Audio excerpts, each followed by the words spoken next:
Right, before I actually do the WEC recap, I just want to say a few words about Strikeforce. I didn't actually make a video for it, but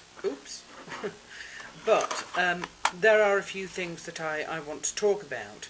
The first thing, of course, is the one of the main events, which was the Scott Smith Kung Lee bout. You know, I've heard people say that because Kung Lee was beaten, you know, he's been overrated, blah, blah, blah, blah, blah. Don't think you find that's true. If you look at his unbeaten record going in, and you look at the fact that he was actually winning the contest, clearly winning the contest, before he got caught. Yes, you could say that he took a few lazy, you know, he took his eye off the ball in late in the third, thinking that he might have won and got caught, you know, that way. But I wouldn't say that this means that he is overrated at all. And I'm not sure, you know, it's a win for Scott Smith that's going to up his book stock slightly, but I sort of have my doubts about how that was going. If Scott had been dominating him the whole time and then finished, you know, I might think it was more legitimate, but, you know, the other thing was, of course, the Gilbert Melendez and Josh Thompson bout, where I believe Josh Thompson lost by decision. You know, pity about that. I had chosen him, well, I was sort of supporting him, thinking that he would probably win. Right, we've got Jamil Masu versus Eric Koch. Went all the way to decision, and Koch was the winner there. Not sure I did very well. I think I chose Jamel on this one. There was a point in the third round where Masu did well not to be submitted in an RNC, I think.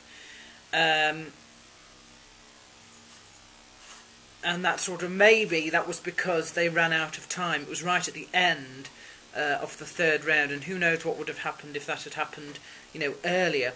But as it was, Eric took the decision victory there. Brad Pickett versus Kyle Dietz. The first round they scored for Pickett, then he tries to go for a choke, and that's when he gets it. It was, in fact, a Peruvian necktie submission, so there you are. Brandon Vischer versus Courtney Buck. Courtney Buck doesn't ring a bell. I know I went for Brandon Vischer on this, but I don't remember his opponent being called that. Anyway, Vischer did win first round, and it was a TKO victory. John Houseman versus Chad George. Didn't make a prediction for. Don't think I knew that was happening.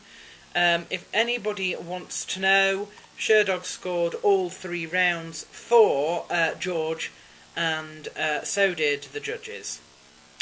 Moosin Corbury versus Zach Micklewright. It went all the way to decision. Not sure I thought it would do that, but it did. All 3 rounds, Sherdog has scored it for Micklewright, and indeed the judges gave him the decision victory. It looks like it was quite an entertaining fight. Okay, here's the bout that I'm not too pleased with. This is Bart Paleszewski versus Anthony Pettis. I think I might have made this quite clear in my predictions video. This is 2 Suckerpunch fighters. I am not at all sure why they are fighting. Bart Paleszewski is from Jeff Curran's camp, and Anthony Pettis, as I understand, is from Duke Rufus's camp. Both of them are members of Suckerpunch under Brian Butler. Why they are fighting each other, I don't know, particularly when they are so different in records. You know, Anthony Pettis had a perfect record, but it wasn't in double figures. Bart has a record as long as, you know, as long as your arm, having fought many, many calibers. There we are. It just seemed an absolutely stupid thing for me. I am actually quite angry about it, but there you are. Particularly now, as Anthony Pettis lost. It was a decision, And I think Pettis deserves quite a lot of praise for actually getting that far. I really do. You know, it was a split decision as well. So, and it looks like Sherdog do not agree with the result. I think this is terrible, because now you have a perfect record that has been ruined by another Suckerpunch fighter. You have Bart. Now I don't know what his problem is, but it's just not done, is it, to sort of mock somebody else during a match? And goodness knows what happened with the low blow there. But I mean, I'm not sure really who has set this fight up, but whoever it is, as far as I'm concerned, leaves a lot to be desired. This fight should not have happened in the first place, as far as I'm concerned. And how they're going to live that down, do you know what I mean, when it comes to marketing the fighters? It's not on their site at all, but how they're going to live that down when they next have to try and market Pettis, particularly, I don't know, because, you know, he's gone from an unbeaten record to suddenly having a loss. How are they going to explain that when, you know, it comes from one of their own? I think it's absolutely shite. I really do, and I have no problem saying it. I can't believe that the people in charge let that happen. Really, I'm quite angry about it, because now we're forced. Obviously, this is going to set a new precedent. Now we're forced to actually, rather than support the organisation, we have to now choose the fighters that we support, because obviously they're going to have differences between the sort of various camps, and that just, to me, that ruins it, because I like, you know, loyalty is quite important to me, and how can I be loyal to an institution that pits its own against its own? So there we are. Although I did predict that Bart would win, I'm not happy about it at all.